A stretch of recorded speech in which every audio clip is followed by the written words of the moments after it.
स्वर्गीय भारत के वीर सपूत, वीर स्वतंत्रता सेनानी नेताजी सुभाष चंद्र बोस के 126वीं जयंती के उपलक्ष्य में टोहाना के अंदर इस मधुर मिलन समारोह में आए हमारे बीच प्रदेश के मुख्यमंत्री श्री मनोहर लाल जी, जननायक जनता पार्टी के प्रदेश अध्यक्ष सरदार निशांत सिंह जी, कैबिनेट में हमारे साथी, आपके सुख दुख के साथी विधायक देवेंद्र बबली जी, सांसद सुनीता डुग्गल जी, हमारे बीच में फतेहाबाद के विधायक दूडाराम जी, रतिया के विधायक नापा जी, हमारे दोनों जिला के अध्यक्ष सुरेंद्र लेगा जी, बलदेव सिंह जी, हमारे बीच में मौजूद डॉक्टर शिवाज, हमारे बीच में मौजूद चेयरमैन एससी फाइनेंस कॉरपोरेशन भाई पवन जी, तमाम मंच पर बैठे हमारे सम्मानित सदस्यगण और टोहाना के कोने कोने से आए बुजुर्गों, मेरी माताएं, बहनें, युवा साथियों, आज 2 साल बाद इस मधुर मिलन समारोह में आपके बीच में दोबारा आने का मौका मिला और खुशी हुई ये देखते हुए कि क्षेत्र कोरोना की महामारी के बाद भी कैसे प्रगति के पथ पर चला। आज 250 पौने 300 करोड़ के जो माननीय मुख्यमंत्री जी ने शिलान्यास किए, ये दर्शाते हैं, चाहे वो पीने के पानी की व्यवस्था हो, चाहे हमारे बिल में बीच में इंडस्ट्रियल ट्रेनिंग इंस्टीट्यूट हो, सड़कें हो, हर प्रकार से हरियाणा सरकार ने टोहाना को आगे तरक्की के पथ पर ले जाने का काम किया। और एक चीज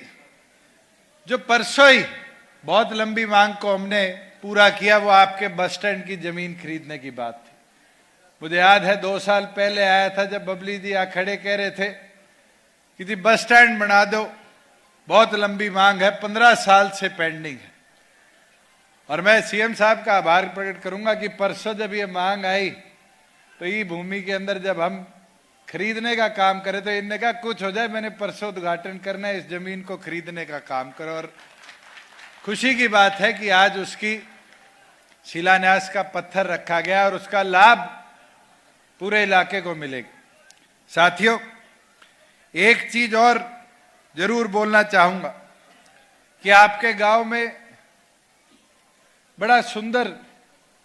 डेवलपमेंट इस पार्क की, कम्युनिटी सेंटर की, इसकी करी गई और ये मॉडल पूरे प्रदेश में रेप्लिकेट किया जा रहा है। आज चौपाल का जमाना नहीं रहा जहां हम बात करते हैं कि समाज की चौपाल बनाओ, बारात को रोकने के लिए सब लोग समृद्ध हो गए। महाराज जरूरत है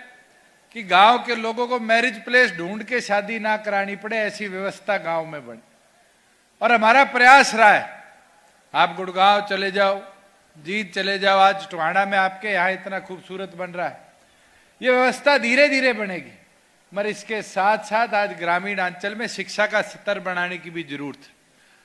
आज आपके यहां से कोई टोहाना पढ़ने जाता है तो उसको कम से कम साइकिल पे भी आधा घंटा जाने का और आधा घंटा पढ़ाई के लिए आने का लगता है। 1 घंटा जीवन का खराब होता है। और वही शहर में बैठे हुए आदमी को व्यवस्था में सुधार है कि वो 5 मिनट में ट्यूशन पहुंच जाता है, कोचिंग के लिए पहुंच जाता है और 5 मिनट में आ जाता है। और उसके लिए हमारी सरकार ने प्रयास भी किया है और उसको गति के साथ आगे ले जाने का भी काम कर रहे हैं कि प्रत्येक गांव लेवल पर जहां पढ़ी लिखी पंचायतें तो हमने बना दी, वहां लाइब्रेरी की व्यवस्था हम करने का काम करें, जिस व्यवस्था से गांव के बच्चे को भी कॉम्पिटिटिव एग्जाम्स की किताबें लेकर अफसर बनाने का जो सपना हमारा है, उस सपने को पूरा करें। और केवल मात्र यहां का नहीं, वो सपना हरियाणा प्रदेश की नौकरियां या केंद्र की नौकरियां तक सीमित नहीं, चाहे वो पंजाब की हो, चाहे वो राजस्थान की हो, चाहे उत्तर प्रदेश, मध्य प्रदेश की हो, उनके अंदर भी अपनी हिस्सेदारी डालने का काम करें। मैं अभी आपके गवर्नमेंट हॉस्पिटल के लोगों को चिरायु योजना के बारे में बोलते सुन रहा था। हरियाणा ने वो मॉडल बनाकर दिया है। और मैं एक चीज बोलूंगा, सीएम साहब का ये सपना भी था कि हमारे यहाँ अंतिम व्यक्ति तक कैसे बेहतरीन लाभ पहुंचे। और हमने पिछले साल बीपीएल की जो सीमा 120 पूरे देश में है उसको बढ़ाकर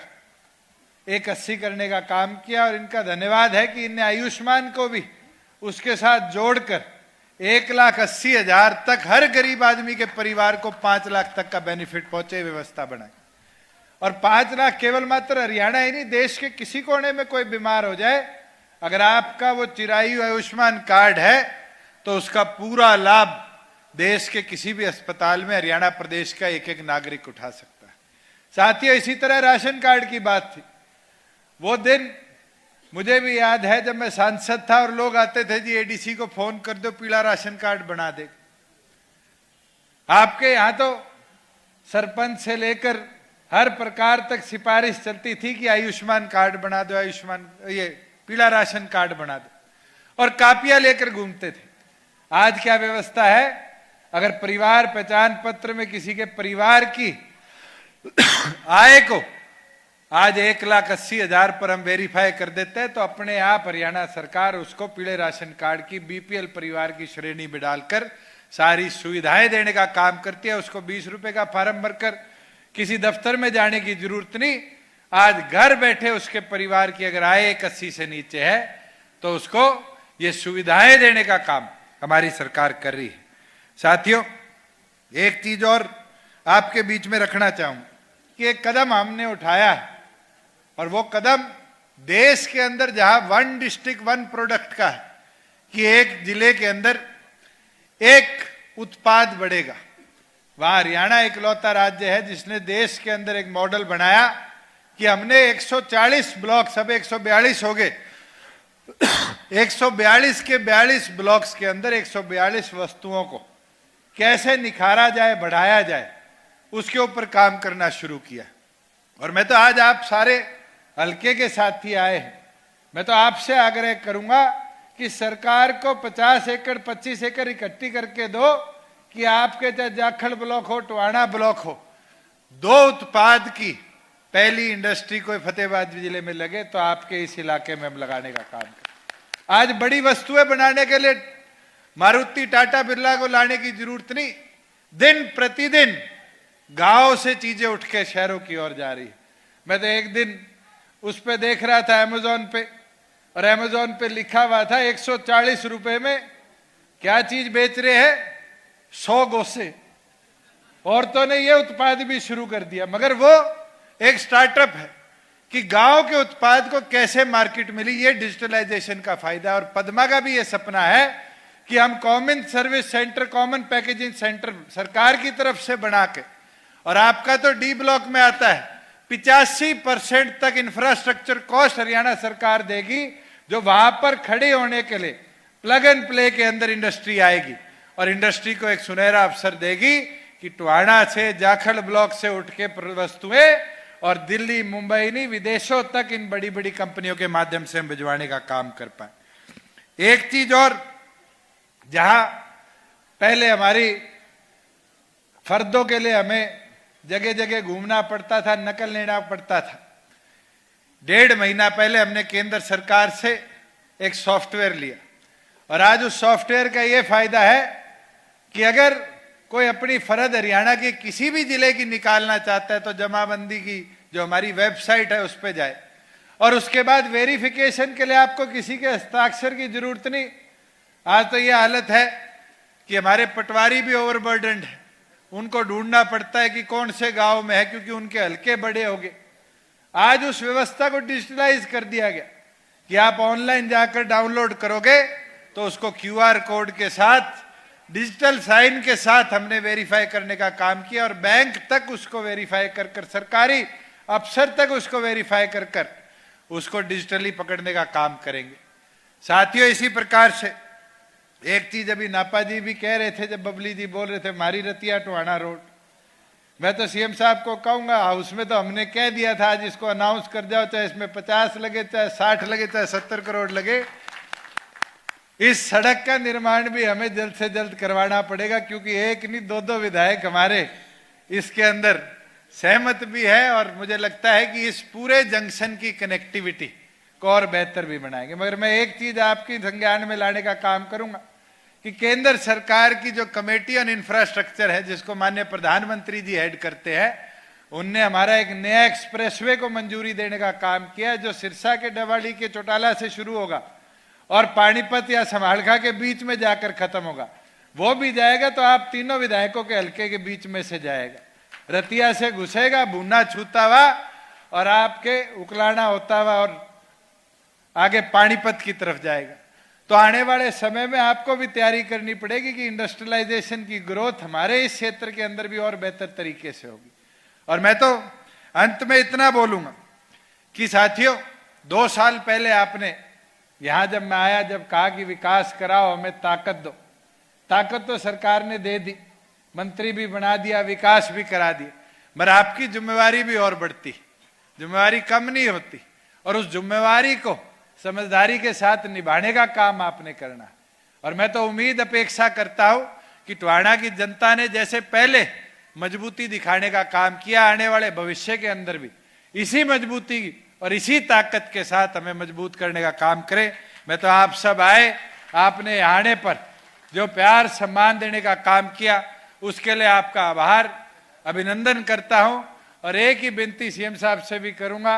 कि आज आप आए हो, इनने मांगे तो खूब रखी है, मगर एक चीज जरूर आज मांगों के साथ ये बताकर टोहाना को जाना कि जो विकास हमने कराया है, आने वाले समय में इसको और बेहतर तरीके से इनने संभाल के रखना है। हम तो इंफ्रास्ट्रक्चर बना देते हैं, उस इंफ्रास्ट्रक्चर को आगे कौन लेकर जाए, ये जिम्मेवारी मुझे लगता है हमारी नागरिकों के तौर पर ज्यादा है। आज ये कम्युनिटी सेंटर बन जाएगा, सरकार के 2-2.5 करोड़ रुपए इस पे लग जाएंगे, मगर इसके बाद इसकी मेंटेनेंस अगर नहीं कराई तो फिर इतने बड़े सफेद हाथी को बनाने का भी कोई काम नहीं करना। आज सड़कें तो हम बना देंगे, मगर उन सड़कों का उपयोग ना हो तो उसका डेवलपमेंट से कोई वास्ता नहीं होता। आज स्कूल तो हमने बना दिए, मगर सरकारी स्कूलों में हम अपने बच्चों को नहीं डालते, हम अपने बच्चों को प्राइवेट स्कूलों की तरफ ले जाकर उन स्कूलों को बंद होने की कगार पर ले जाने का काम कर रहे हैं। तो मैं ये विनती आप सबसे भी करता हूं कि सरकार की ओर से जो प्यार, जो आपके यहाँ डेवलपमेंट करी जा रही है, उसको और बेहतर तरीके से ले जाने की जिम्मेवारी अगर किसी की साथियों है तो आप सबकी है। मैं तो पूर्ण सभी साथियों का जो मंच पर बैठे हैं, मैं 2-4 साथियों के नाम भूल गया, कुलजीत कुलड़िया जी हमारे राष्ट्रीय सचिव भी बैठे हैं, मैं इनका भी अभिनंदन करता हूं। और मैं उम्मीद करता हूं कि दोनों संगठनों ने जिस तरह मिलकर काम किया है और इस 3.25 साल के अंदर प्रदेश को उन्नति और प्रगति के पथ पर ले जाने का काम किया है, एक विजन दिया है, जिस विजन के अंदर चाहे वो जहाज को हिसार से ले जाकर दुनिया के अलग अलग कोनों से जोड़ने की बात हो, चाहे ग्लोबल सिटी के माध्यम से देश के प्रत्येक इंफ्रास्ट्रक्चर डेवलपर को ही नहीं, दुनिया के बड़े बड़े इंफ्रास्ट्रक्चर डेवलपर को गुड़गांव की धरा पर हम लाने का काम कर रहे हैं, चाहे प्रदेश के अंदर हमारी कुरुक्षेत्र की धरा को, इस पावन धरा को ऐतिहासिक बनाने का काम कर रहे हैं। मुझे लगता है कि आने वाले 1.25 साल भी इसी तरह प्रदेश को कैसे आगे ले जाने के विजन के साथ हम बढ़ रहे हैं। प्रदेश आज देश के मध्यम साइज राज्यों में प्राथमिक तौर पर गिना जाता है, मगर मैं ये विश्वास दिला देता हूं, जो हमारी सरकार का विजन है, जो हमारा विजन है, हम आने वाले भविष्य के अंदर हरियाणा प्रदेश को सभी राज्यों में पहले नंबर पर लाकर प्रगति के पथ पर चलाने का काम करेंगे। आप सब आए, आपने नेताजी सुभाष चंद्र जी बोस की आज जयंती पर जो इकट्ठा होकर देशभक्ति की प्रेरणा देने का काम किया, मैं इसके लिए आपका आभार प्रकट करता हूं। जय हिंद।